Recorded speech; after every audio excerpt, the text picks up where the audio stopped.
سورہ مبارکہ الفرقان کی آیت نمبر 30۔ اللہ اپنے اس کلام میں نبی مکرم کے ایک درد کو بیان کر رہا ہے۔ نبی کی زندگی میں جو آپ کی آزمائشیں، آپ کی تکلیفیں، آپ کی جو امت کے پہنچائے ہوئے رنج، امت کے پہنچائے ہوئے دکھ، ان میں سے ایک دکھ کو، جو نبی کو دکھ پہنچا، جو نبی کو رنج پہنچا، جو نبی کو تکلیف پہنچی، اس ایک تکلیف کو اللہ بیان کر رہا ہے۔ اور وہ تکلیف ایسی تکلیف کہ جسے نبی معاف کرنے کو تیار نہیں ہے۔ رحمت للعالمین، جس نے ایسی ایسی تکلیفیں، ایسے ایسے رنج، ایسے ایسے دکھ معاف کر دیے، درگزر فرمائے کہ فرمایا ما اوذی نبی قط کما اوذیت، کسی نبی کو اتنی اذیتوں کا سامنا نہیں کرنا پڑا جتنا اکیلا مجھ مصطفیٰ، تنہا مجھ مصطفیٰ کو اذیتوں کا سامنا کرنا پڑا۔ وہ جو سب سے زیادہ تکلیف پہنچانے والے لوگ تھے، وہ جنہوں نے نبی کو پتھر تو مارے، نہ جانے کیا کیا نبی پر پھینکا، مگر جنہوں نے روحی تکلیفیں پہنچائیں، یہ تو بدنی تکلیفیں تھیں نا، جنہوں نے روحی تکلیفیں، اعصابی تکلیفیں، ذہنی تکلیفیں پہنچائیں، کہ جنہوں نے آپ کو جادوگر کہا، جنہوں نے آپ کو معاذ اللہ دیوانہ کہا۔ یہ قرآن کے الفاظ ہیں، اگر نہیں ہوتے تو میں بھی نہیں بولتا۔ نبی کو مجنون بھی کہا، معاذ اللہ دیوانہ بھی کہا، ساحر بھی کہا، یعنی جادوگر بھی کہا۔ یہ قرآن کے الفاظ ہیں، یعنی اللہ کہہ رہا ہے میرا نبی نہ ساحر ہے نہ مجنون ہے۔ اس کا مطلب یہ کہا جاتا تھا نا۔ اور پھر اس آیت کی تفسیر میں تو جنہوں نے بدنی تکلیفیں پہنچائیں، وہ تکلیفیں اپنی جگہ، لیکن جنہوں نے روحی اور اعصابی اور ذہنی تکلیفیں پہنچائیں، یہ جملے کہہ کر، اس لیے کہ حدیث مبارکہ میں ہے کہ جسم کا، بدن کا زخم بھر جاتا ہے، مگر روح کا زخم، ذہن کا زخم نہیں بھرتا، احساسات کا زخم نہیں بھرتا۔ احساسات اگر مجروح ہو جائیں تو 1 گھنٹے میں جوان بوڑھا ہو جاتا ہے۔ کتنے ہی لوگ آپ نے دیکھے ہوں گے یا دیکھ سکتے ہیں، اگر تلاش کریں اس موضوع پر، کیونکہ آج آسان ہو گیا ہے ریسرچ ورک، آج مثالوں کو ڈھونڈنا آسان ہو گیا ہے۔ یہ جو آج کی جدید الیکٹرانک دنیا ہے اس کے اندر، کہ اگر اس لسٹ کو بنانا چاہیں کہ کون کون چند لمحوں میں بوڑھا ہوا، کون کون تھا جو چند دنوں میں سفید بال کر گیا اور اس کے کالے بال سفید ہو گئے، کون تھا کہ جو کھڑے کھڑے ایک خبر سن کے گر پڑا، یہ اگر آپ ڈھونڈنا چاہیں گے تو آپ کو، میرے ان بچوں جوانوں کو بہت آسانی سے ڈھونڈنا آتا ہے۔ وہ ذہنی تکلیفیں جن کی وجہ سے نبی مکرم سرکار دو جہاں یہ فرما رہے ہیں کہ ما اوذی نبی قط کما اوذیت۔ بھائی حضرت نوح علیہ السلام 2500 سال تک کشتی بناتے رہے، 2500 سال کی عمر تھی، 900 سال تک کشتی بناتے رہے۔ 900 سال، 250 سال کو میں نے جلدی میں 2500 نہیں بولا ہے، 2500 سال کی عمر، 900 سال تک کشتی بناتے رہے۔ اتنے عرصے تک کشتی کیوں بنی؟ توڑ جاتے تھے، آپ بناتے تھے، رات کو یہ لوگ آ کر، آپ کے زمانے کے لوگ توڑ کے چلے جاتے تھے اور مذاق بناتے تھے۔ آپ بیٹھے ہوئے کام کر رہے ہوتے تھے، یہ آ کر کہتے تھے دیکھو نہ، کہاں چلائیں گے اتنی بڑی کشتی؟ کہاں ہے یہاں دریا جہاں یہ جس کے لیے کشتی بنا رہے ہیں؟ وہ سمندر کہاں ہے جس کے لیے اتنی بڑی کشتی بن رہی ہے؟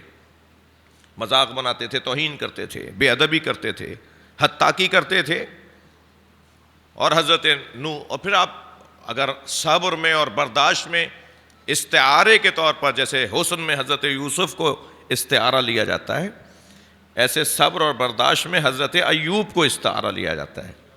کہا جاتا ہے نا محاورتاً، صبر ایوب نہیں ہے بھائی میرے پاس، میں حضرت ایوب والا صبر نہیں رکھتا، میں اس سے زیادہ نہیں برداشت کر سکتا. یہ بھی دیندار لوگ ہی بولتے ہیں. ذرا صلوات پڑھیں محمد و آل محمد.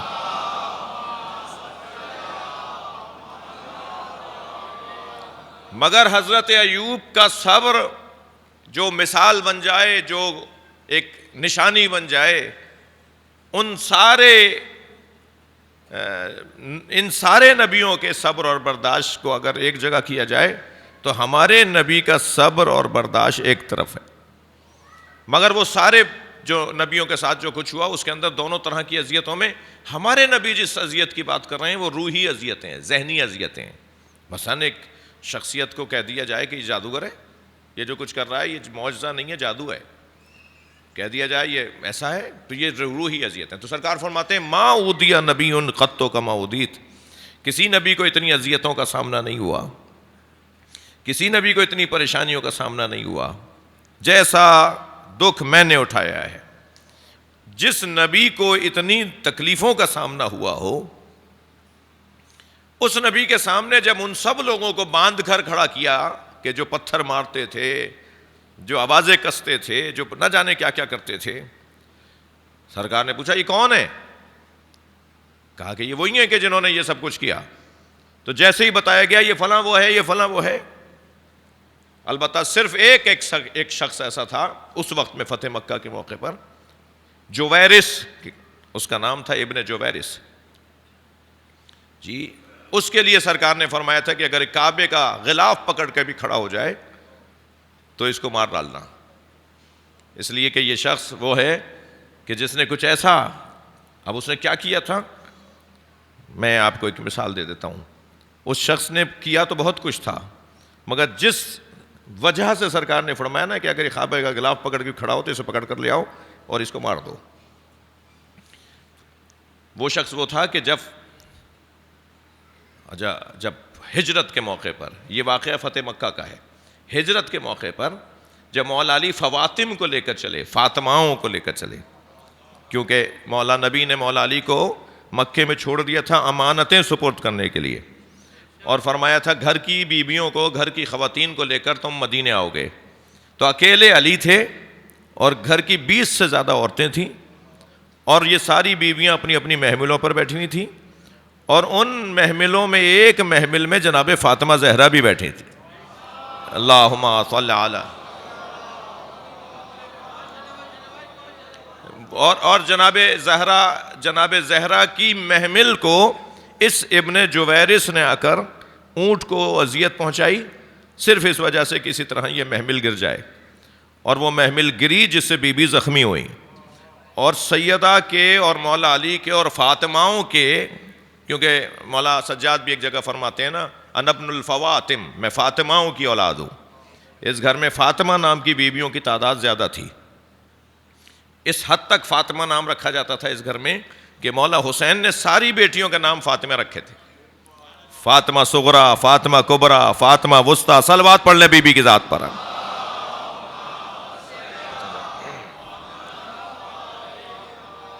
تو بی بی کی محمل گری، بی بی زخمی ہوئی، اور بی بی کے اور مولا کے مدینہ پہنچنے سے پہلے یہ خبر سرکار تک پہنچی، اور سرکار کو یہ بھی بتایا گیا کہ آپ کی بیٹی کو کس نے یہ اذیت پہنچائی ہے. تو اس کی ایک جو اس کا جرم تھا وہ یہ تھا، اور اس کو سمجھایا جاتا تھا، بتایا جاتا تھا. یہ جب کسی کے دباؤ میں، روب میں آتا تھا تو معافی مانگ لیتا تھا، اور پھر باہر نکل کے پھر وہی کام کرتا تھا. یعنی ذاتاً خبیث تھا، جس کی ذاتاً خبیث تھا. تو اس شخص کے لیے یہ چند ہی مثالیں ہیں. فرمایا جتنی اذیتیں مجھ نبی کو اٹھانا پڑیں، اتنی اذیتیں کسی نبی نے نہیں اٹھائیں. اس نبی نے جب دیکھا نا کہ اذیتیں پہنچانے والے سامنے کھڑے ہیں، تو آپ نے بڑے ہی آرام سے، جیسے حضرت کے لیے کوئی بات ہی نہ ہو، ان سب کو دیکھ کر کہا اذهبوا اذهبوا انتم الطلقاء، جاؤ، میں نے تمہیں آزاد کر دیا، میں نے تمہیں معاف کر دیا.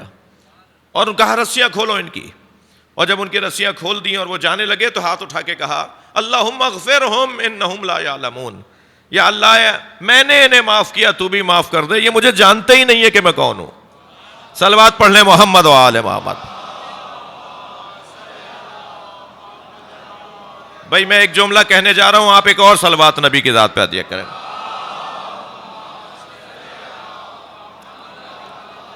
سرکار دو جہاں نے ایک قاعدہ دے دیا، ایک فارمولہ دے دیا کہ اگر کوئی آپ کے ساتھ زیادتی کر رہا ہو اور اس بنیاد پر زیادتی کر رہا ہو کہ وہ آپ کو جانتا ہی نہ ہو، تو پھر اسے بھی نبی کی یاد میں معاف کر دیا کرو۔ صلوات پڑھ لیں محمد و آل محمد پر۔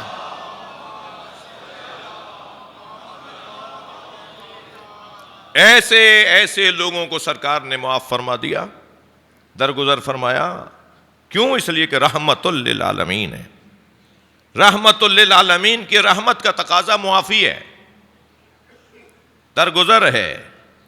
لیکن یہ کون ہے کہ جس کے بارے میں نبی قیامت میں شکایت کریں گے؟ یہ کون سا رنج ہے نبی کا؟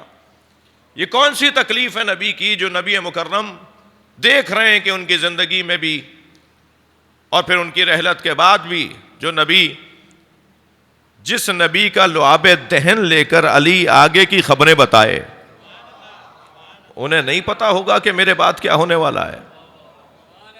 پھر قرآن تو نبی کے علم غیب کے اوپر ہمیں رہنمائی کر رہا ہے۔ ذالک انباء الغیب، یہ قرآن کی آیت ہے، یہ غیب کی خبریں ہیں، نوحی ہے الیک، جو ہم نے آپ پر وحی کی صورت میں نازل کر دی۔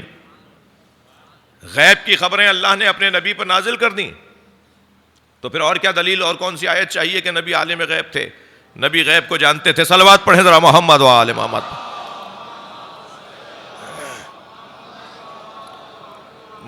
مفصل پے در پے دلائل غیب، علم غیب نبی اور امام کے علم غیب پر مسلسل پے در پے دلائل کے لیے ایک علیحدہ مجلس کی ضرورت ہے، اور ایک مجلس کا ناکافی رہے گی مجھ طالب علم کے لیے۔ مسلسل گفتگو ہو کہ نبی اور امام کا علم غیب کا کیا مطلب ہے۔ تو نبی کے پاس علم غیب تھا، ائمہ کے پاس علم غیب تھا، مولا علی کے پاس علم غیب تھا، یہ عالم غیب تھے، اللہ نے انہیں یہ علم عطا کیا تھا۔ اللہ عالم غیب اساساً بالذات اور بالاصالہ ہے، اور یہ اللہ کے دیے ہوئے علم سے عالم ہے۔ یہ بہت روشن اور موٹا ہمارا عقیدہ ہے۔